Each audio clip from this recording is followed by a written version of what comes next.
అల్లం గట్టిగా తొక్కి వంకాయ కూర చేసుకుందాం తిందామన్నా సరే, ములక్కాడల పులుసు బాగున్నా సరే, మా కులం వాడికి ఉద్యోగం ఇద్దామన్నా సరే, మా అబ్బాయికి సీట్ రిజర్వేషన్ చేయించుకుందామన్నా సరే, ఏమున్నా సరే ప్రాణం లోపలికి వెళ్తుంటే వీళ్ళంతా ఉంటారు. ఇది బయటకు వెళ్తుంటే ఇంతే అంటారు. దీని ఈ ఇద్దరు బట్టి ఉంటుంది.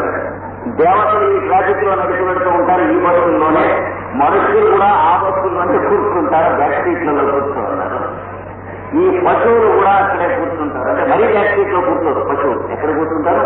డ్రైవరు, కండక్టరు, క్లీనరు, వీళ్ళు పశువులు ఇది కూర్చుంటారు. మనుష్య మధ్యవర్తే, మనుషులు, పశువులు వీళ్ళందరూ కూడా మనం ఉచ్ఛ్వాస నిశ్వాస చేస్తూ ఉన్నప్పుడు వాళ్ళు వస్తూ పోతూ పని చేసుకుంటూ ఉన్నారు. కాకపోతే ఈ ఉచ్ఛ్వాస నిశ్వాసను మనం చేస్తున్నాము అని అనుకుంటాం. ఎందుకంటే మనకు అవకాశం ఆఫీసులో ఆటోమేటిక్ గానే పని జరుగుతూ ఉన్న చోట ఎక్కడన్నా తీసుకెళ్ళి తాను కాసేపు మేనేజర్ కుర్చీలో కూర్చోండి అని ఎవరైనా కూర్చోబెట్టారనుకోండి, వాడు అక్కడ కూర్చుని ఈ మేనేజ్మెంట్ అంతా జరుగుకోవాలి. లేదా ఒక 4 రోజులు తాను మేనేజర్గా ఉండండి అన్నారు. వాడు ఉంటే ఏం చేయొచ్చు, ఏమి చేయకుండా ఉంటే ఉండకుండా జరుగుతుంది. అప్పుడు కూడా మేనేజర్ అనబడము. అలాగే శరీరంలో మనం ఉచ్ఛ్వాస నిశ్వాసములకు మేనేజర్ పీలుస్తున్నాం అని అనబడుతున్నాం. కానీ ఈ క్రియాపోయే మదమాశ్చర్యాలతో పాడు చేసుకుంటున్నాం ఉచ్ఛ్వాస నిశ్వాసాన్ని. అది చేయకుండా ఉంటే ఉచ్ఛ్వాస నిశ్వాసాలు చక్కగా జరుగుతాయి. అది చక్కగా జరిగితే అన్నపానీయాలు చక్కగా ఉంటాయి, ఆకలి చక్కగా ఉంటుంది, ప్రాణ ప్రవృత్తులు చక్కగా ఉంటాయి. శరీరం అనేటువంటిది ఎంత పరమపవిత్రమైన దేవాలయం తెలుస్తుంది. అది లేకుండా మనం సొంతంగా ప్రవర్తించడం కనుక నేర్చుకున్నట్లయితే ఈ శరీరం చీము నెప్పులతో కూడింది, పరిణామ పేచడం, వాసన ఇస్తుంది, ఇది శాశ్వతం కాదు, ఇలాంటి స్కావెంజర్ కబుర్లు చెప్పవలసి వస్తుంది. శరీరం ఏం వాసన కూడుతుందో మనకి తెలిసి ఆ వాసనతో బయటికి వేదాంతం మాట్లాడుతూ ఉంటాం. లేకపోతే ఈ శరీరం అంటే ఏంటంటే చీము నెప్పులు లోపల వాసన వేసుకుంటూ బయటికి మాట్లాడుతుంటాం చీము నెప్పులు. అలా మాట్లాడక లేకుండా ఎప్పుడు తినాలో వాళ్ళు తెలియజేస్తారు. ఆకలి అప్పుడే తినటం, ఏది తినాలో తెలియజేస్తారు అదే తినటం. తినడం కోసం సదుపాయంగా రుచిని ఉపయోగించుకుంటాం. చేసినటువంటి వారికి ఈ పైన ఉన్నటువంటి వేదం దాకా తీసుకెళ్తాం. రుచి కోసం తినడాన్ని ఉపయోగించుకున్నటువంటి వారికి కొనాలి అయ్యేటప్పటికి ఏమవుతుంది, ఈ శరీరం ఉండి శివులు ఎదురే కదా అని అంటూ ఉంటాడు. వేదాంతం అంతా శివులు ఎదురుతో ఉంటుంది. ఏమి ఉండదు, ఆసుపత్రి మొత్తం ఉంటారు శరీరం. అందుకని ఈ స్థితి నుంచి ఆ స్థితికి మనం రక్షించుకుంటానికి ఈ స్థితిలోకి రాకుండా ఉండటం కోసం అన్నమయ కోశము, ప్రాణమయ కోశము స్వరూపుడైనటువంటి పురుషుల్ని మన ఎందుకు స్థాపన చేశారు, ప్రతిష్ట చేశారు. ఈ అన్నమయ కోశ పురుషుడు యొక్క ఉపాసన, అన్నమయ దేహము యొక్క పురుషుడు యొక్క ఉపాసన వాళ్ళు పరబ్రహ్మం అని గుర్తుంచుకుంటాం స్థాపించుకుని దీన్ని నడుపుతూ ఉన్నటువంటి ప్రాణస్వరూపుడైన ప్రాణమయుడు పరమాత్మ యొక్క ఒక ఇంకొక అవతారాన్ని గుర్తుంచుకుని ఇటు పైన మనోమయుడైనటువంటి పురుషుడు అంటే తెలియక ఎవరి ఉండేసి శరీరం మీదైతే మనం అంతా ఇష్టం వచ్చినవన్నీ చేస్తూ ఉంటాం. వాడు పాపం మరీ పాపాలమయ మనోమయ కోసం అంటే మనసుతో ఎన్ని అపచారాలు చేస్తామో మనకు తెలుసు, వాడికే తెలుసు పాపం ఆ మనోమయ కోసంలో ఉన్న వాడికి. ఆ పురుషుడి మీద మనం ఎంత చేసిన రోజు నష్టాలను భరిస్తూనే ఉంటాడు మనోమయ కోశంలో ఉన్న పురుషుడు. వాడి ప్రతిష్టాపన కూడా వాడిని చెప్తారు. సాయంత్రం చెప్పుకుందాం. ఈ ఇద్దరు పురుషుల్ని ముందు ఉపాసించడం మనం తెలుసుకుని కన్నులు మూసుకుని ఈ ఆకాశం అంతా పరమాత్మ యొక్క శరీరం అని ధ్యానం చేసి అందులో మన శరీరం ఉందని తెలుసుకుని మన శరీరం లోపల పరమాత్మ ఉన్నాడని తెలుసుకుని క్రమంగా ఇలా తెలుసుకోవాలి. అంటే పరమాత్మ ఎందు ఆకాశ శరీరం ఉన్నది. ఆకాశ శరీరం బ్రహ్మ సత్యాత్మ ప్రాణారామం మన ఆనందం అని చెప్పారు. కనుక పరబ్రహ్మ అనాది అనంతుడు అప్రమేయుడు అపరిచ్ఛిన్నుడు అనేటువంటి వాడు అత్యంతములు లేనటువంటి ఒక తేజస్సు. ఆకాశమే తన శరీరముగా కలిగి ఉంది. ఆకాశమునందు మన శరీరం ఉండి మన శరీరము నుండి మన శరీరమునందు ఆకాశము మళ్ళీ అందులో పరబ్రహ్మము ఉంది. దాంట్లో ఈ శరీరంలో అన్నమయ కోశం ఉండి దాంట్లో పరబ్రహ్మం ఉండి అందులో ప్రాణమయ కోశం ఉండి అందులో పరబ్రహ్మం ఉంది అని ధ్యానం చేసుకుని ఇదే తెలియక నేనని ఇన్నాళ్ళ నుంచి ప్రవర్తిస్తున్నాను, నేననే మాట అర్థం ఇది కాదు ఇంకొక అర్థం అని చెప్పి తెలుసుకుంటానికి 2 మెట్లు ఇంతవరకు మనకు వేసి ఇచ్చారు. ఆ 2 మెట్లు జాగ్రత్తగా ఎక్కడం కార్యస్వరూపం కర్మస్వరూపంలో చేసినట్లయితే మనం 24 గంటలు చేస్తున్నటువంటి పనులలో ఇంకా పనులంటే ఎక్కడికైనా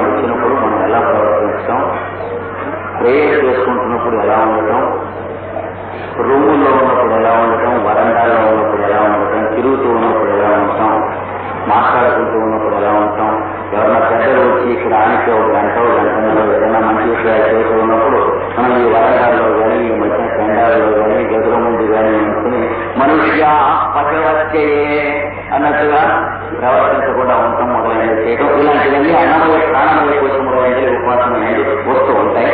దాంట్లోనే మనం లోకంలో ధర్మాధర్మములు మర్యాదలు నేర్చుకుంటూ ఉంటాం. ఎలా మాట్లాడాలి, ఎక్కడి నుంచోవాలి, ఎవరితో ఎట్లా మాట్లాడాలి, మొహం మీద మొహం ఎంతలో పెట్టి మాట్లాడచ్చు, సంతలో అడ్డంగా గొడుగో కర్ర పెట్టుకుని రోడ్డు మీద నడుస్తూ వెనక ముందు వాళ్ళ కళ్ళు మొహం ఎట్లా పొడవకుండా నడవాలి, బూట్లు తొడుక్కుంటే తొక్కకుండా నడవాలి, ఫిజిక్స్ దగ్గర నుంచి అన్ని అన్నమయ ప్రాణమయ ఉంటున్నాయి. ఇటు పైన ఉన్నటువంటి విద్యలు మనోమయ విజ్ఞానమయ కోశముల ఏంటో మనం పొందుతున్నాం కాక ప్రాణం దేవా అనుప్రాణించి మనుష్య పశవచ్చే అక్కడ వరకు ఉదయం మనం చెప్పుకున్నాం. ప్రాణము అనుసరించి దేవతలు అనుప్రాణనము చేస్తూ ఉంటారు, అంటే అనుగుణముగా స్పందించుకుంటారు. అనగా మన ఉచ్ఛ్వాస నిశ్వాసముల గమనము దేవతల చేత నిర్మాణం చేయబడుతూ ఉన్నది. దానివల్ల ఉచ్ఛ్వాస నిశ్వాసాలు నడుపుతూ ఉన్నటువంటి ప్రాణాపానముల యొక్క గతులు, అంటే బయట నుంచి లోపలికి, లోపల నుంచి బయటకి స్పందనం చేసేటువంటి గతులను దేవతలు ఏర్పాటు చేసి నిర్మాణం చేస్తూ ఉన్నారు. ఆ నిర్మాణం చేసినటువంటి మార్గములలోనే మళ్లీ దేవతలు మనం పీల్చే శ్వాస రూపమున లోపలికి ప్రవేశించుట, మళ్లీ మనం విడిచే శ్వాస రూపమున వెలికి వచ్చుట, ఉచ్ఛ్వాస నిశ్వాసములు, ఉన్మేష నివేశములు, నిద్ర మెలకువలు, శరీరము ధరించుట, శరీరం విడిచిపెట్టుటలు మొదలైనటువంటివన్నీ మన శరీరానికి కలిగిస్తూ ఉంటున్నారు. వాళ్ళు మనలో జీవించడం కాకుండా వాళ్ళు కోటాను కోట్లు మన శరీరంలో పనిచేస్తూ ఉంటే వాళ్ళతో పాటు మనం ఒకటిగా ఈ శరీరంలో జీవిస్తున్న జీవుడే. ఉచ్ఛ్వాస నిశ్వాసాలను వెళ్తూ వస్తూ ఉంటారు దేవతలు చెప్తాడు. దాని గురించి చెప్తున్నాం. వాళ్ళని అనుసరించే మనుష్యులు, అంటే మనస్సు మీద ఆధారపడి శరీరంలో జీవించేటువంటి వాళ్ళ మనుష్యులు. అట్లా కాక శరీరంలో పనిచేస్తున్న సప్తధాతువులు, పంచభూతములు, పంచేంద్రియములు మొదలైనటువంటివి కూడా మనస్సు మీద ఆధారపడి జీవిస్తూ ఉండలేదు. వాళ్ళు దేవగణములు అనేసారు. వాళ్ళు దేవగణములంతా కూడా కర్మముల మీద ఆధారపడి జీవిస్తూ ఉంటారు. Properties of matter, properties of space, properties of force, properties of energy, వీటి మీద ఆధారపడి వాళ్ళు తమ తమ ధర్మములను నిర్వర్తించలేందుకు మాత్రమే ఉండి పరోక్ష ప్రియులై ఉంటారని వేదం చెబుతుంది. అనగా మీ శరీరంలో ఉన్న దేవతలందరూ ఇన్ని కోట్ల మంది కూడాను మీ శరీరంలో ఉన్న ధాతువుల్ని నిర్మాణం చేస్తూ ఉన్నవాడు కానీ, మీ ప్రాణాలను నడుస్తూ ఉన్నవాడు కానీ ఎవరైనా సరే మీ పేరుతో పిలువబడతారు తప్ప మీ శరీరంలో ఏ భాగం యొక్క పేరుతో పిలువబడతారు. మీ శరీరంలో ఉన్న కాల్షియం కాల్షియం గారు అని పిలవం, ఫాస్ఫరస్ ఫాస్ఫరస్ గారు అని పిలవం. మీ ఒంట్లో గుండెకాయలు నడుపుతూ ఉన్నటువంటి ప్రాణదేవతను ప్రాణదేవత అని పిలవలేము. ఒకరినొకరు కృష్ణవాచనలు రామకృష్ణయ్య, రామలింగయ్య, వెంకటప్పయ్య అని పిలుస్తూ ఉంటాం. ఆ పేర్లతోనే పిలువబడుతూ ఉంటారు. శరీరంలో ఉన్న వేడిని అగ్నివర్తం గారు అని ఎవరు పిలవరు. శరీరంలో ఉన్నటువంటి శ్వాసని శ్వాస గారు అని పిలవరు. ఆ శ్వాస పెట్టే కృష్ణాచార్యులు, వెంకటప్పయ్య, సుబ్బారావు అని మనం పిలుస్తూ ఉంటాం ఒకరినొకరు. ఈ రహస్యాన్ని తెలియజేయడం కోసమే పరోక్ష ప్రియావై దేవా అని వేదం చెబుతుంది. మనలో ఉన్నటువంటి దేవతలంతా పరోక్ష ప్రియులు, అంటే ప్రత్యక్ష ప్రియులు కాదు. వారు చేస్తున్నటువంటి సర్వీస్ మనకే తెలియబడకూడదు, మనం చేస్తున్నట్టుగా మన చేత చేయిస్తున్నట్టుగా వాళ్ళు చేస్తూ ఉంటారు. దాన్ని కొద్ది గొప్ప నేర్చుకునేందుకోసమే మనం గురు పూజలు మొదలైనటువంటి పెట్టుకుని ఏర్పాటు చేసుకునేది. ఇందులో మగపిల్లి వాళ్ళుగా ఉన్నటువంటి జీవులు ఆడపిల్లి వాళ్ళుగా తయారవడం కోసం, సీతా కళ్యాణం కోసం జనకుడు భూమిని తోలినటువంటి సేవయే ఆధ్యాత్మికమైనటువంటి సాధనగా గ్రహించాలి. దశరథ మహారాజుకి ఎంతమంది ఆదాయంగా ఉన్నారు, పిల్లలు లేక నలుగురు పిల్లలు పుట్టారు. చాలా అపురూపం, వైభవోపేతం, బ్రహ్మాండం. కానీ జనక మహారాజు కల కాదు, ఆయన ఆడపిల్లి వాడు కనుక కొన్ని జన్మలు మగపిల్లి వాడుగా జీవి ఉండి ఉండి ఉండి ఉండి బహునాం జన్మనాం అంటే జన్మలు అంటూ ఉండదు. ఆడపిల్లి వాడు ఎవరంటే ఇంతలో ఒకే పెళ్లి కొడుకున్నాడని తెలిసి సీతా కళ్యాణంగా తాము ప్రపంచానికి చేసే సేవ చేయడం కనుక ఆధ్యాత్మికమైన పరబ్రహ్మ సాధనకి ప్రధానమైనటువంటిదిగా ఇది తెలుసుకోవాలి. ఈ దేవతలందరూ కూడా సీతా కళ్యాణం చేస్తూ ఉంటారు. అందుకనే సీతా కళ్యాణం జరిగినప్పుడు దేవతలు పుష్పవృష్టి కురిశారు. మొట్టమొదటిగా వాల్మీకి రాస్తే మిగతా వాళ్ళు చూసినా చూడకపోయినా అలా రాయాలి అని చెప్పి దేవతల పుష్పవృష్టి కురిసిరేని కార్యాలు రాశారు. మొదటికి పాపం ఇప్పుడు చూశాడు కాబట్టి రాశాడు. అంటే హసితము లభితము అంటే చిరునవ్వు నవ్వాడో, కొంచెం మాట్లాడాడో, తగ్గాడో, ఉన్నాడో, ఇవన్నీ కూడా టేప్ రికార్డింగ్ తీసి నేను ఇస్తున్నాను వాల్మీకి రామాయణంలో అని చెప్పాడు. ఆయన చూసి రాశాడు ఇవన్నీ. మిగతా కవులు కూడా మొత్తం పుష్పవృష్టి కురిపించారు. ఇప్పుడు దేవతలు పుష్పవృష్టి కురిపించడం అంటే అర్థం లేదు. అనగా మనలాగా మనం చేస్తున్న పనులలాగా ఉంటారు, వాళ్ళు చేస్తున్న పనులు లోపల మంచివి. మనం నిద్రపోతూ ఉన్నా మన ఊపిరి ఉచ్ఛ్వాస నిశ్వాసాలు జరిగేటట్టుగా చూస్తూ ఉంటారు. కానీ నిద్ర పెడుతూ రాగానే వెంకటప్పయ్యే ఉచ్ఛ్వాస నిశ్వాసాలు చేస్తున్నాడని వెంకటప్పయ్య అనుకుంటాడు, కృష్ణాచార్య చేస్తున్నాడని కృష్ణాచార్య అనుకుంటాడు. నిద్రపోతూ ఉండగా మనం మన ఊపిరి ఆడుతుంది, కానీ మన ఊపిరి మనం ఆడించుకుంటున్నామని మనం గుర్తుంచుకోం. మనమే పీలుస్తున్నామని అనుకుంటాం. నిద్రపోతూ ఉండగా మన ఊపిరిని ఆడిస్తున్న వాళ్ళు ఉన్నారు, మెరుపుగా ఉండగా కూడా వాళ్ళే ఆడిస్తున్నారని గుర్తున్నారు. అది గుర్తు లేకుండా నడుస్తాం కనుకనే దేవతలు పరోక్ష ప్రియులు. వాళ్ళకి అదే సంతోషంట.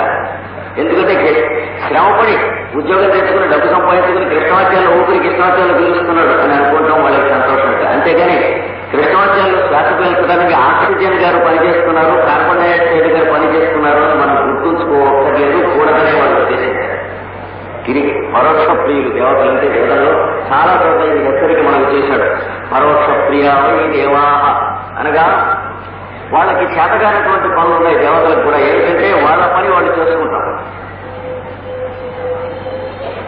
అందుకనే వాళ్ళతో నిర్మాణమైన మన శరీరానికి కూడా ఏ చెయ్యి ఆ చేతిని దొరకబడితే గోపుకోలేదు. ఈ చెయ్యి ఈ చేతిని గోకాలి, ఈ చెయ్యి ఈ చేతిని గోకాలి. భోజనం చేస్తూ ఉండగా కుడి చేయి దొరకబడితే పర్లేదు, ఎడ చేత గోపుకుంటారు, కానీ ఎడ చేయి దొరకబడితే ఇంకోటి గోకాలి. చేతి మీద ఏమన్నా పురుగు పాకుతుంటే కన్ను చూడగలదు, కానీ కన్ను రెప్ప మీద పురుగు పాకుతుంటే కన్ను చూడలేదు. ఈ పక్కన ఏదైనా గుయ్యగుయ్యమంటూ ఉంటే చెవి వినగలదు, కానీ చెవులో ఏదైనా గుయ్యగుయ్యమంటూ ఉంటే దాన్ని చెవి వినలేదు. చెవి తన పని తాను చేసుకొనలేదు, కన్ను తన పని తాను చేసుకొనలేదు, చెయ్యి కానీ కాదు కానీ ఏది తన పని తాను చేసుకోనలేదు. ఇది దౌర్బల్యమా? కొన్ని జన్మలు కాబట్టి పొగరెక్కినటువంటి మానవుడికి ఇది దౌర్బల్యం అనేది కనిపిస్తుంది, తన పని తాను చేసుకోనలేదు. కానీ దేవతలకు తెలుసును తన పని తాను చేసుకోలేకపోవడం సరే యజ్ఞార్థ ప్రక్రియ, యజ్ఞము. నీ పని నేను, నా పని మీరు చేస్తూ బతికినదే జన్మసార్థక్యం. కానీ ఎవడి అన్నం వాడు తింటూ, ఎవరి డబ్బు వాడు సంపాదించుకుంటూ, ఎవడి ఆస్తి వాడు సంపాదించుకుంటూ, ఎవడి ఆత్మపిండం వాడు పెట్టుకుంటూ, ఎవరి తగ్గినం వాడు పెట్టుకుంటూ బతికింది వాడు లెక్క కాదుగా అని దేవత. ఇది దేవతలు మనకు తెలియజేసేటువంటి విషయం. అయితే మనకి వాళ్ళు తెలియజేస్తామని ప్రత్యక్షంగా తెలియజేయరు, పరోక్షంగానే తెలియజేస్తూ ఉంటారు. అయినప్పటికీ మనం తెలుసుకోకపోతే కష్టపడ్డవాడు. మానవులైతే నా పొద్దుగా ఏదో ఇంకోటి గొప్ప విషయం చెప్పామని అనుకుని మీరు తెలుసుకోకపోతే కష్టపడతారు. ఇంత అపరూపమైన విషయం చెప్పారు తెలుసుకోరు, ఏమిటి ఎన్నాళ్ళు చెప్పినా ఇంతే మీకు అని అంటుంటారు. దేవతలు అలాంటి పొగరగొట్టు పనులు ఎవరో చేయండి. నేను 10 ఏళ్ళ నుంచి చెబుతున్నాను, నా శాతంతా మీకు పోస్తున్నాను అనేది మనుష్య భాష, కానీ దేవతల భాష కాదు. దేవతలు ఏం చెబుతారంటే ఇంకా చెబుతూనే ఉంటారు, ఇంకా తెలియజేస్తూనే ఉంటారు. మనం నేర్చుకోకపోయినా ఎందుకు తెలియజేస్తారంటే ఒక్కొక్క మాట వాళ్ళు తెలియజేస్తూ ఉంటే 1000 మందిలో ఒక్కడు నేర్చుకుంటూ ఉంటాం. అందుకని 2వ మాట 2వ వాడి కోసం చెబుతారు. అయితే మొదట 1000 మంది విని, తర్వాత 999 మంది విని, తర్వాత 998 మంది విని అట్లా ఉండదు. ప్రతి తరవ వింటున్నప్పుడు 1000 మంది ఉంటాం, నేర్చుకునేది ఒకడు ఉంటాం. అది వాళ్ళకి తెలుసు. అలాగా ఒక్కొక్కడు ఇలా జాయిన్ అవుతూ ఉంటాడు వాళ్ళలో దేవతలు చేసేటువంటి పనిలో. దీని గురించే పైథాగరస్ ఒక ముక్క హాస్య సమన్వయంగా మనకు చెప్పాడు. ఓ మానవుడా, నువ్వు ఏ పని చేసినా ఏ పని చేయకపోయినా నువ్వు చనిపోయే లోపల ఒక్క పని చేయి. ఈ మానవ జాతిలో ఉన్నటువంటి మూర్ఖుల సంఖ్యలో ఒక్కరికి మాత్రం తగ్గించు, అది నీవే. పైథాగరస్ చెప్పాడు. ఈ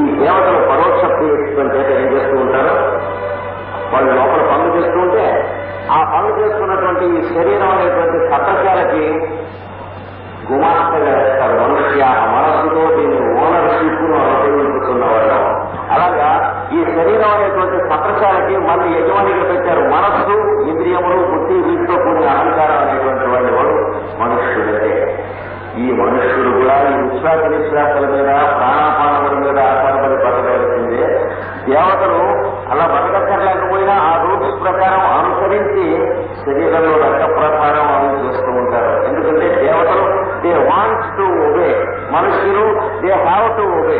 ఇది తేడా. అంటే మనుషులు ఉచ్ఛ్వాస నిశ్వాసాన్ని, గుండెకాయ కొట్టుకుంటారని, ఆహార విహారాలని, ఆకలి కప్పుల్ని అనుసరించి నడవక తప్పని కుక్కలే. ఈ మనుషుల శరీర వ్యూహంలో ఉన్న దేవతలు వాళ్ళకి నడవక తప్పదనేటువంటిది ఏమీ లేదు. శరీరంలో ఉన్నారని, బయట ఉన్నారని వాళ్ళు పనులు చేస్తూ ఉంటారు. కానీ వాళ్ళు విజయులైనందుకు వాళ్ళకి సంతోషం. విజయులు కాక తప్పదు అనే విజయులు అనుకోవడం వల్ల మనుషులు, ఈ మనుషుల శరీరంలో పనిచేస్తున్నటువంటి దేవాశరీరంలో ఉన్నటువంటి గ్రూప్స్ ఆఫ్ ఇంటెలిజెన్స్ దేవతలు వాళ్ళందరూ కూడా ఒకే చేసి ఉండవలసిన అవసరం లేదు. కానీ నిప్పు వేడిగా మాత్రమే ఉంటుంది, మంట కింద నుంచి పైకి మాత్రమే మండుతుంది, నీరు పై నుంచి కిందికి పల్లానికి మాత్రమే ప్రవహిస్తుంది మొదలైనటువంటి వాళ్ళు ఈ చేయగలుగుతారు. కారణం ఏమనగా దేవతలకు డిసిప్లిన్ అనేది సంతోషము, మానవులకు డిసిప్లిన్ అనేది పశుకర్మ. అంటే ఒకరినొకరు గొడ్డని మళ్ళేసుకున్నట్టుగా వాళ్ళు ఏంటంటే దేవతలు ఏం చేస్తారో ఆకలిని గుర్తిస్తారు. మనం ఆకలిని బట్టి అన్నం తినడం కాకుండా రుచిని బట్టి తింటున్నప్పుడల్లా కడుపులో నొప్పి గుర్తించి మనకి గొడ్డని మళ్ళేసినట్టు మళ్ళేస్తూ ఉంటారు. ఆ తిన్న అన్నంతో పాటు మందు కూడా తినవలసి వస్తుంది. చూసారా, ఆకలి ఉన్నప్పుడు నాకు పెద్దగా తీస్తాం అనుకోండి, ఆకలి తగ్గిన తర్వాత కూడా ఇంకొక పెద్దగా తినాలనుకోండి, లోపల దేవతలు కూడా ఎందుకు తిన్నారో కొండలు కృష్ణాలు అని అడగరు. కానీ కడుపులో ఏం చేస్తారు, వాళ్ళు చేయవలసిన పని వాళ్ళు చేస్తూ ఉంటారు. శివ వస్తుంది పక్క. అది మనం తిన్నటువంటి పెద్దతో వచ్చిందని గుర్తుండదు. ఎందుకంటే మళ్ళీ 2-3 గంటలు అయ్యేటప్పుడు పెద్దతో నాకు సహజంగా అభ్యాసం చేయడం ఉన్న రుచి మనస్సుకి సంబంధించినది, నాలుగుకి సంబంధించినది, కడుపునొచ్చి కడుపుకి సంబంధించింది కనుక టీం వర్క్ తొలగిపోయింది, డిసిప్లిన్ లేక. అందుకని వాళ్ళు లోపల బాధ పుట్టిస్తారు. పుట్టించి మెల్లిగా మన చూడడం ఇంత డైవర్డ్ లోన్స్, ఇంత కార్బోర్డ్ లోన్స్, ఇలాంటి కార్బోర్డ్ లోన్స్, ఇలాంటి నీళ్లు తాగాలి, పాలు తాగాలి, ఎర్రనాయలు, తిరిగి పెట్రోల్ మొదలైన కార్బోర్డ్ ఇలా తెలియజేస్తారు సంవత్సరం.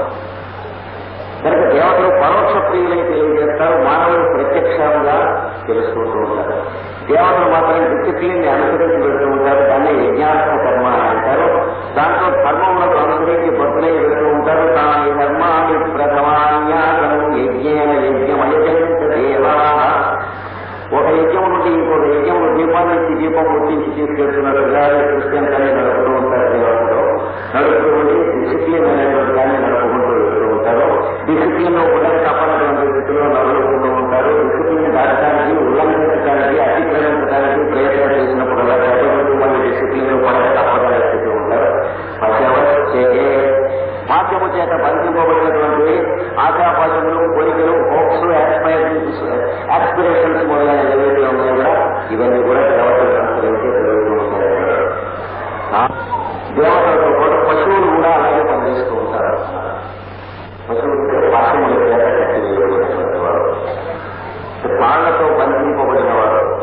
అంటే మనకి ఇది మంచి, ఇది చెడు తెలిసినా సరే ఒక పని చేయకుండా ఉండలేనటువంటి ఉంటాయి అభిప్రాయాలు. మనస్సుని, ఇంద్రియాలను పట్టు ఉంటాయి. ఈ 3 కూడా ఒక పద్ధతిలో తెలుస్తూ ఉంటాయి.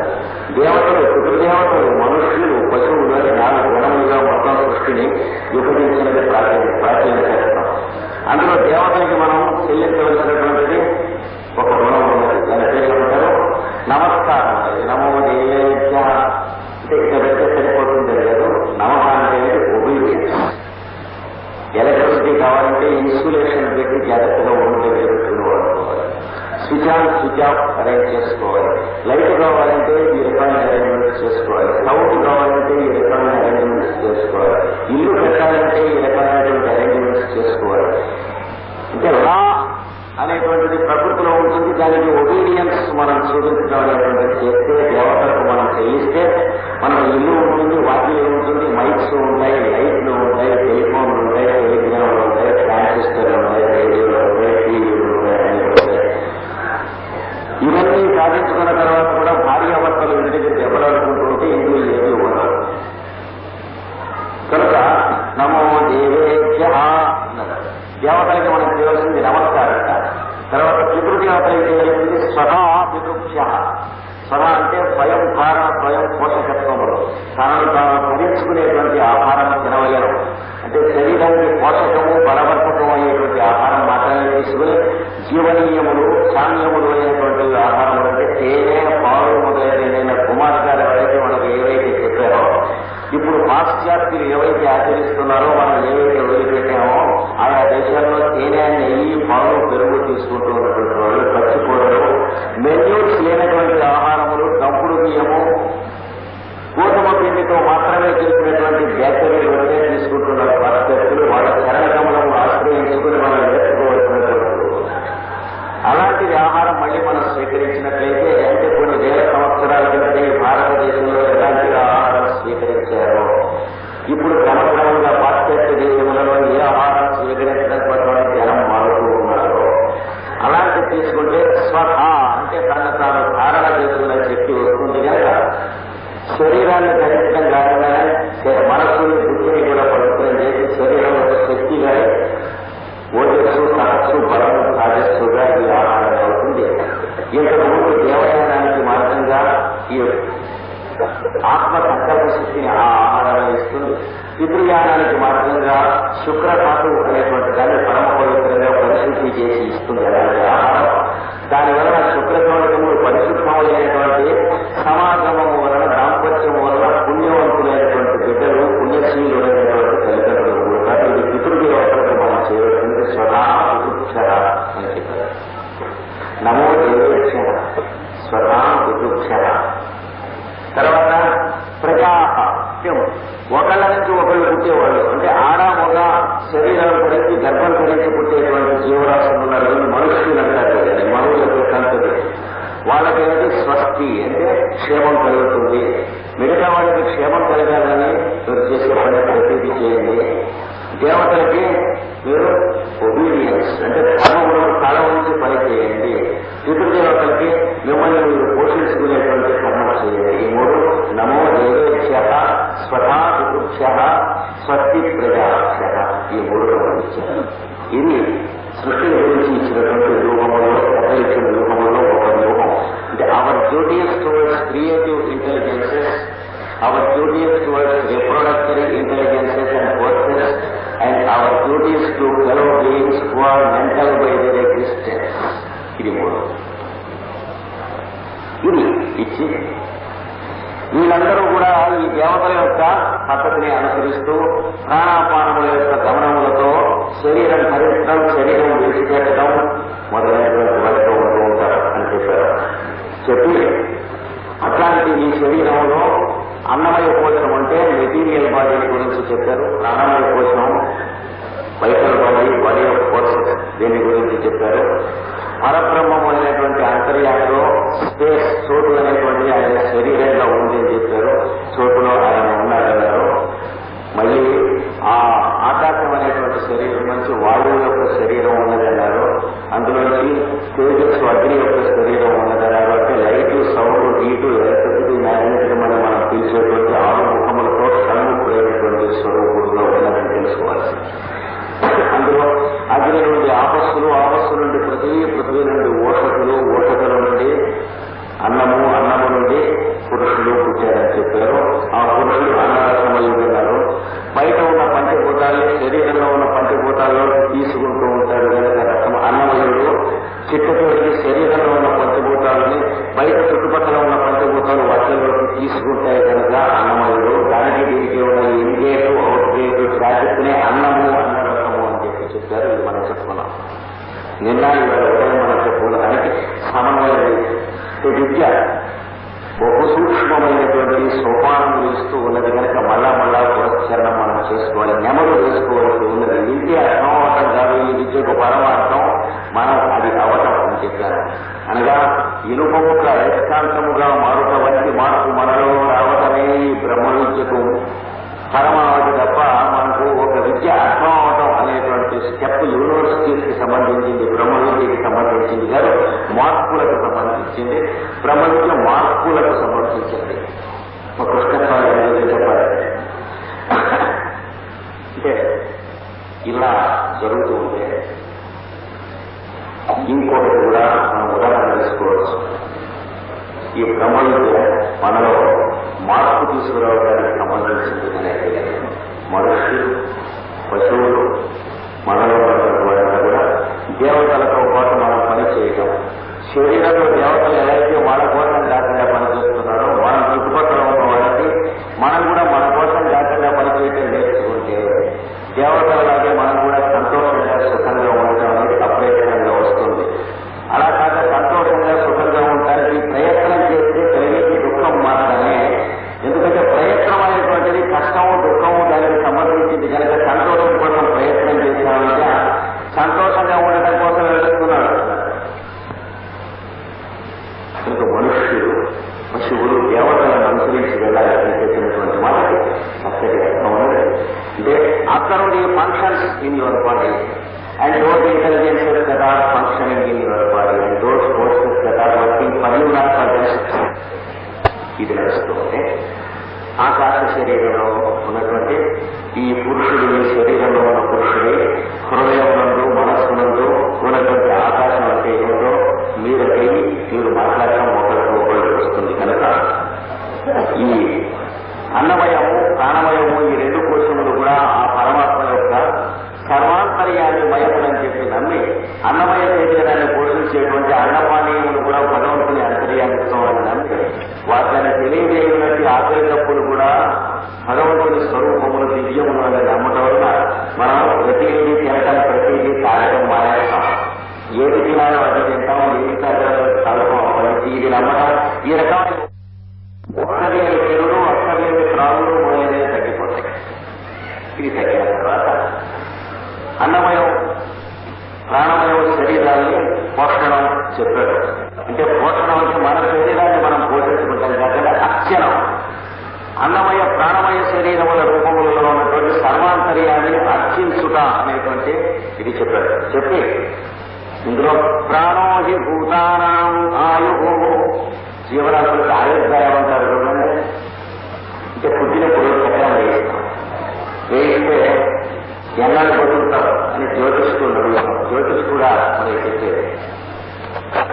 ఒక ఆయన చాలా పెద్ద మహాకవి కావ్యాన్ని భక్తిరాజి చిట్ట చివరి రోజుల్లో నాకు మోక్షం ఉంది లేదా జాతకం చూసి చెప్పని అడిగాడు. అదేంటంటే నాకు 12 కేతులు ఉన్నాడు చేత మోక్షం ఉంది అని చెబుతున్నది శాస్త్రం. మోక్షం కేతువుని అడిగి ఇవ్వబడేదైతే అలాంటి మోక్షం మనకు అర్థలేదు. రాహువును కేతువును అడిగి ఇవ్వబడేది కాదు మోక్షం. మోక్షం అంటే రాహువులోను కేతువులోను జాతకం వేసేవాళ్ళు జ్యోతిష్కుల్లోనూ వారి కళల్లో అందులో ఉన్నటువంటి శిరాలను ఎవరి జాతకం వేస్తున్నారో వాళ్ళలో అంతర్యాలుగా ఉన్నటువంటి వాళ్ళు అనుగ్రహించేది తప్ప కేతువు గారు రాహువు గారు కానిస్టేబుల్ ఎస్ఐ సిఐ వీళ్ళు ఇచ్చేటువంటి కాదు మోక్షం. సూర్యుడు భౌమ బుధవాస్ప స్పర్ధానుభాషత్ పరిషత్ ప్రధాన వారి ఎందు మనకు తలవిప్పు కలిగించడం వాడిచ్చేటువంటి అనుగ్రహం. వారి కేతువు గారు ఆ మెసేజ్ తీసుకొచ్చి మనకి ఇంటికి ఇస్తే ఇవ్వచ్చు. కానీ కేతువు 12 ఉంటే మోక్షం ఇస్తారని నమ్మటం అంటే కామన్ సెన్స్ విషయంలో ఎట్లాంటిదంటే మనకు డబ్బు ఇబ్బందులు ఉన్నప్పుడల్లా పోస్ట్ మ్యాన్ ఆశ్రయిస్తే ఒక మనీ ఆర్డర్ ఇస్తాడని అన్నట్టు వాడికి ఎంత తెచ్చిస్తాడో మనకి మనీ ఆర్డర్ ఉంటే ఇస్తాడు. లేదా బ్యాంకులకు వెళ్ళి ఒక చెక్కు ఇస్తే ఆ క్యాషియర్ గారు మన బావమతికి వెలువడితే బావమతికి వెలువడిగా తమ్ముడే కనుక చెక్కుకి డబ్బులు ఇస్తాడని